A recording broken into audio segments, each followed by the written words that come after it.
How to fix Battlefield 6 multiplayer not installed error. Hey everyone! In this quick tutorial, I'm going to show you exactly how to fix the multiplayer not installed error when launching Battlefield 6 using the EA app. So if you're stuck and can't play, follow along step by step. We'll get it working again in no time. Alright, let's dive in. First, this issue usually happens because the EA servers are overloaded, which causes connection and content errors. But don't worry. There's a simple fix. Start by closing the EA app completely.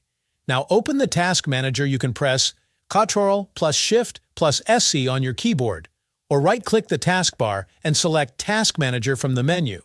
In the search bar, type EA Play, then right-click it and select End Task. After that, reopen the EA app and try launching Battlefield 6 again. If that doesn't fix it, here's another quick workaround. Go to the Battlefield 6 Community tab, then check the top servers section. Hover over any server, click the little X icon to see more info, and then click the Join button a few times. This trick can help force the connection and sometimes get you straight into the game. Now, if you've tried everything and it's still not working, there's one final option. Go to the EA website, sign in, and request a refund for the game. Then, open Steam. Purchase Battlefield 6 there, and you should be able to play without issues, since this error mainly happens on the EA Play app. And that's it.